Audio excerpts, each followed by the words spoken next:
Prihatin TV, suara prihatin rakyat. Sultan Johor titah kekecewaan berebut kuasa ketika rakyat sedang susah.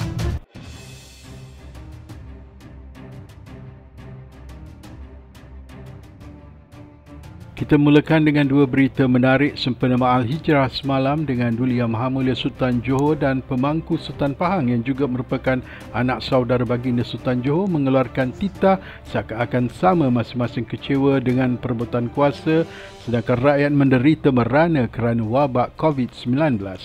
Barangkali ramai sudah mengetahui bahawa Duli Yang Maha Mulia Permaisuri Agong adalah adinda baginda Sultan Johor.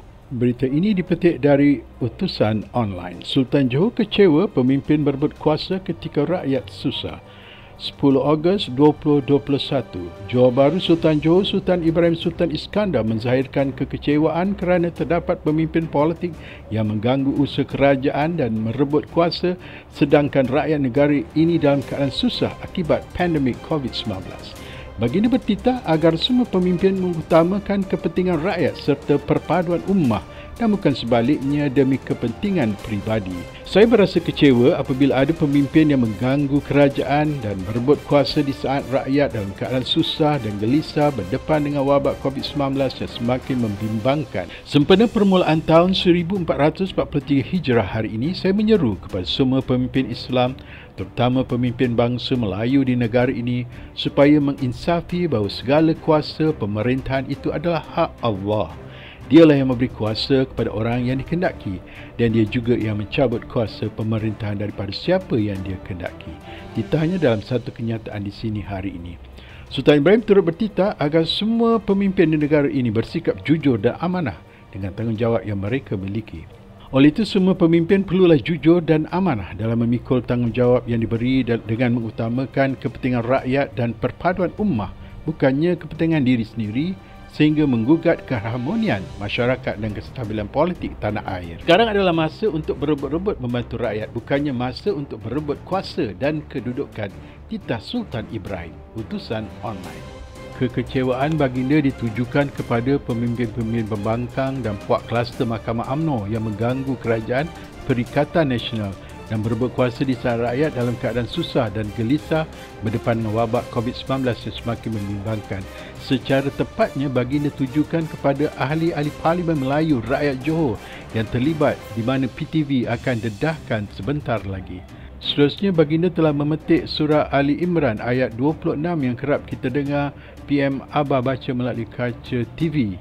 Qulillahumma malikal mulki tu'til mulka man tasha' wa tanzi'ul mulka mimman tasha' wa tu'izzu man tasha' wa tuzillu man tasha' biyadikal khairu innaka ala kulli syai'in qadir. Katakanlah wahai Muhammad, wahai Tuhan yang mempunyai kuasa pemerintahan, engkaulah yang memberi kuasa pemerintahan kepada siapa yang engkau kehendaki dan engkaulah yang mencabut kuasa pemerintahan dari siapa yang engkau kehendaki. Engkaulah jua yang memuliakan sesiapa yang engkau kehendaki dan engkaulah yang menghina sesiapa yang engkau kehendaki. Dalam kekuasaan engkaulah saja adanya segala kebaikan.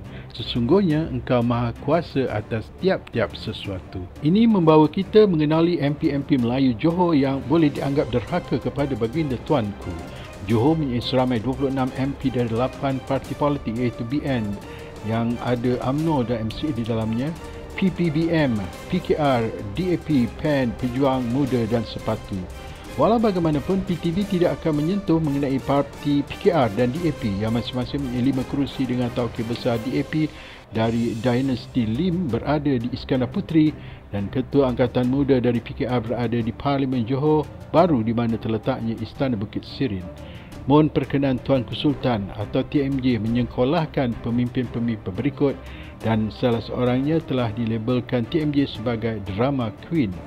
UMNO murtad ada 3 orang MP dan seorang ini sudah jadi ketua dan orang ini baginda sudah lama tidak berkenan sehingga kan tuanku tidak bersalam dengan siapa lagi kalau bukan Ahmad Maslan. Malulah tuanku perangai orang Johor ni kerana taat tak bertempat dengan orang yang jelas tidak kelihatan bersih dan sanggup bersekongkol dengan bosnya dari Perak sedangkan PM Abah dari Johor pun dia mahu langgar. Dia tak sayang bangsa Johor dia tuanku. Dua orang lagi MP UMNO murtad adalah dari Parit Sulong, seorang perempuan dan seorang lagi menyerupai lelaki dari Pengerang. Parti Muda diwakili oleh drama queen yang acah-acah hero gagah perkasa mengetuai baju hitam sedangkan hari itu kena gertak sikit lari lompat pagar.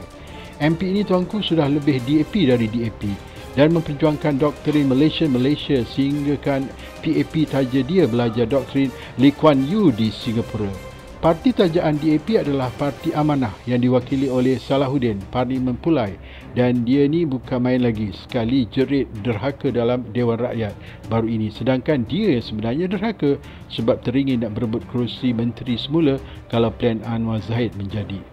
Parti Pejuang diwakili Sri Gading yang taat pada Tun M orang Kedah dan dia merajuk keluar PBBM sebab tak dapat jadi menteri penuh.